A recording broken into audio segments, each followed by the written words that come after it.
Ano nga ba talaga ang nangyari sa Hardin ng Eden? Ito ang katanungan ng napakaraming tao sa kanilang kaisipan. Ang iba naman, marahil wala ng panahon para alamin pa ito. Pero manood ka, tapusin mo para magkaroon ka ng kaalaman sa bagay na ito. Maraming taong intelektwal ang nagpaliwanag nito. Ngunit hindi gumana dahil nga sa ang basihan ay aral sila. Sa Diyos ay hindi ganun. Kung papansinin natin at pagkaaralan ng Biblia, naisulat ito ng mga taong puspos ng Espiritu ng Diyos. At ang nakakamangha pa nito, hindi sila nagtapos ng mataas na pinag-aralan. Kung meron man, inaalis ito sa kanila ng Diyos sa ilang. Ang tao ay nilikha ng Diyos sa ika-6 na araw. Alam natin iyan. Ito ang numero ng tao, 6. Kaya't ang Antikristo ay may 3-6. Kung bago ka pa lamang sa channel ko, subscribe ka na at pindutin mo na rin ang bell para updated ka sa mga video na ipapalabas ko pa.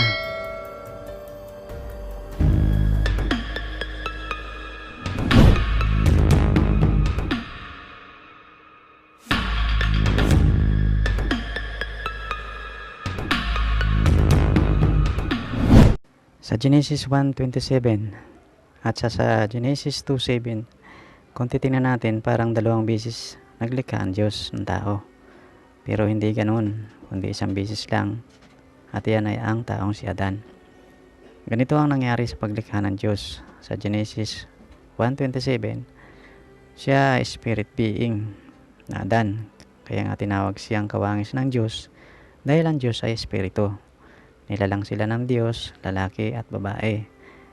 Ang naisulat sa salin sa English ay created. Ito ang unang taong nilikha ng Diyos sa anyong espiritu. Sa Genesis 2:7 ay form ang pagkasabi. Magkaiba, diba? Paano ipaliwanag? Ang Genesis 1:27 ay sa sangkalangitan nangyari. Ang Genesis 2:7 ay sa lupa ginawa. Nakuha niyo po ba? Ang sabi ng Genesis 2:2, 6 na araw nilikha ng Diyos ang lahat ng bagay. At sa ika-7 araw, nagpahinga siya sa kanyang paggawa. Pansinin niyong mabuti, sa ika-7 araw bumaba ang Diyos sa lupa at nag-form ng tao mula sa alabok. At akala ba natin na mahinga ang Diyos? Hindi pala, no? Ang Adan na espiritu sa Genesis 1:27 ay pinapasok ng Diyos sa alabok na anyong tao. Kaya tinawag itong kaluluwang may buhay. Kaya ang tunay na ikaw ang nasa loob mo at hindi itong panglabas sa laman. Nakuha niyo po ba? Inilagay ng Diyos si Adan sa halamanan ng Eden. At siya ang nagbigay ng mga pangalan sa mga hayop sa lupa, sa tubig, at sa mga hayop na lumilipad. Ngunit wala siyang makitang katulad niya. At dahil dito, sinabi ng Diyos na hindi mabuti sa lalaki ang nag-iisa. Ito lamang ang sinabi ng Diyos na hindi mabuti.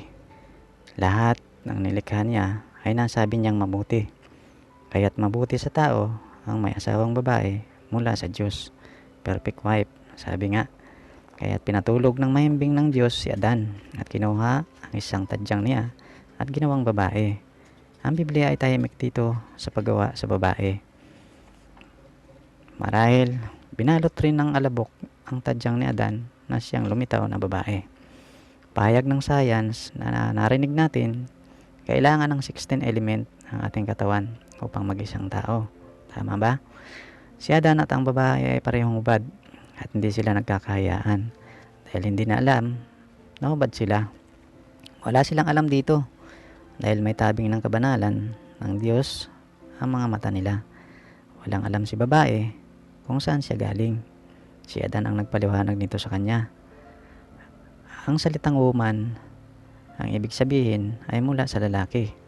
Ito din ay isang taong may womb o sinapupunan o bahay bata na wala sa lalaki. Kaya tinawag siyang woman. Hindi karaniwan ang ipapahayag ko. Mabigat ito. Patnubay ng Panginoon ang sumainyo. Hindi ito matanggap ng lahat at sana tulungan kayo ng Diyos na maunawaan ito. Inilihim ng Diyos ito sa mga pantas at ipanahayag ito sa mga sanggol na nais matuto. Ang mga pantas ay mga dalubhasang aral ng sanlibutan ito. At ang mga sanggol ay mga karaniwang klase ng tao na handang matuto. Balik study muna tayo. May 3 puno na binabanggit sa Genesis 2:9. Una, mga natural na puno. Pangalawa, puno ng buhay. Pangatlo, puno ng kahoy na pagkakakilala ng mabuti at masama. Ano nga ba ang ibig sabihin ng mga punong ito? Bakit pinagbawalan silang kumain sa mga pangatlong puno? Ayan ang ating aalamin.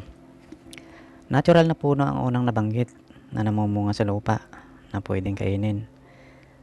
Ang pangalawa ay spiritual at yan ay ang Diyos mismo na siyang dahilan kaya may buhay si Adan na walang kamatayan. Sinabi ng Panginoong Hesus yan sa John 6 chapter 63. At ang pangatlo ay ang serpente na siyang pinaspus ni Satanas o ginamit para dayain si babae. Ang sabi sa Genesis 3:1, tuso o more subtle than any beast. Pansinin nyo, beast ang pagkakasabi ng Biblia at hindi reptile. Ibig sabihin, nakakatayo siya at nakakapagsalita. Alam ang mabuti at masama. But pure animal siya, walang kaluluwa. Ito ang missing link na hinahanap ng science na nawawala sa pagitan ng chimpanzee at tao. Sinuri nila ang buto ng ahas, ngunit hindi nila makita. Inilihim ito sa kanila. Alam naman natin ang science, to see is to believe. Pero sa totoong Kristiyano, hindi pa nakikita, bumilib na. Yun ang meaning ng faith. Balik tayo kay babae. Marahil isang araw, hindi kasama ni babae si Adan, kaya't nilukuban ni Satanas ang serpente at tinukso ito. At hinaruyo niya ang hubad na katawan ng babae. Nagkaroon ng pakiramdam ng kakaibang sensasyon ng babae upang mapapayag niya ito na makipagtalik sa kanya. At naganap at nailagay ng serpente ang kanyang binhi sa sinapupunan ng babae. At ang bunga nito ay si Cain. At dahil dito, itinuro ni babae kay Adan kung ano ang ginawa sa kanya ng serpente. Ito ang kasalanan sa hardin ng Eden, adultery. Dahil may asawa si babae at nakipagtalik sa hayop. Ang gawa ay sexual at ang kasalanan ay adultery. Ito ang totoong istorya ng Beauty and the Beast. Ang root ng kasalanan ay ang pagdududa or unbelief sa salita ng Diyos. Nalaman na nilang hubad sila, kaya sila ay nagkakahiyaan na. Kaya't gumawa sila ng panapi sa kanilang katawan ng dahon ng igos. Ngunit hindi umubra ang kanilang idea at pinalitan ito ng Diyos mismo ng balat ng tupa. Sa halip na sila ang mamatay, may isang hayop na namatay para sa kanila. Hindi ba tipo yan ni Kristo na namatay para magkaroon ng buhay ang kanyang nahulog sa kasalanan na iglesia? Bago pa lumapit ang babae kay Adan, alam na ni Adan na may ibang binhi na sa sinapupunan ng babae. Kaya tiyak siya anumang oras maaaring papatayin ng Diyos ang babae. At hindi niya ito matatanggap dahil si iba o ang babae ay bahagi niya. Kaya naman inilagay din ni Adan ang kanyang binhi sa babae. Hindi karaniwang bunga ang kanilang kinain at agad ay nagdalang tao ang babae. Walang ganon sa batas ng Diyos, kundi ito'y talagang sexual. Ito ang naituro sa kanila ng hayop na sinasabi ng Diyos na huwag nilang kainin. Ano ba ang ibig sabihin ng Biblia sa kumain? Sa Kawikaan 30 verse 20. Gayon ang lakad ng mga ngaronyang babae. Siya ay kumakain at nagpapahid ng kanyang bibig at nagsasabi, hindi ako gumawa ng kasamaan. Nakita natin ang ibig sabihin ng kumain ay talagang adultery. Kaya't nangyari ang dalawang binhi ay nasa sinapupunan ng babae. Kambal, magkaibang ama, iisa ang ina. Saka lamang tinawag ni Adan na iba ang babae. Ang ibig sabihin, ina ng lahat ng mga nabubuhay. Mababasa natin ito sa Genesis 3:20. Ngunit hindi sinabi na si Adan ang lahat ng mga nabubuhay. Tama ba? Dumating ang Diyos at hinahanap sila at tinatawag.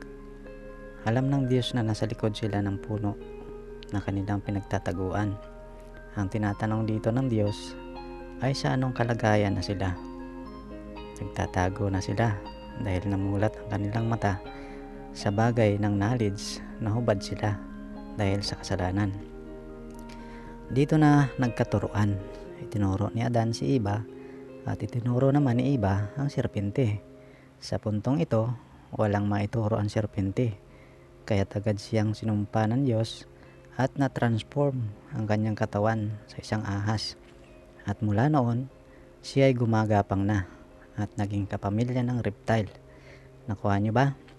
Sinumpa ng Diyos ang sinapupunan ni Eva at mahihirapan ito sa panganganak. Pansinin nyo, hindi bibig ni Eva ang sinumpa ng Diyos, kundi ang sinapupunan. Kaya't sa sabing ito, hindi talaga sila kumain ng karaniwang bunga. Ang lupa naman ay sinumpa ng Diyos pagdating kay Adan, kaya tumubo ang mga dawag at tinik dito. Sa pawis sa iyong muka, kakain ka ng tinapay, sapagkat mula ka sa alabok ka rin babalik, sabi ng Diyos kay Adan. Isang matibay na suporta ng kasulatan na may binhi ang serpente ay sa sinabi mismo ng Diyos nang isinumpa niya ito. Balikan natin ang Genesis 3:15. At papag-alitin ko ikaw at ang babae, and I will put enmity between thee and the woman, and between thy seed and her seed.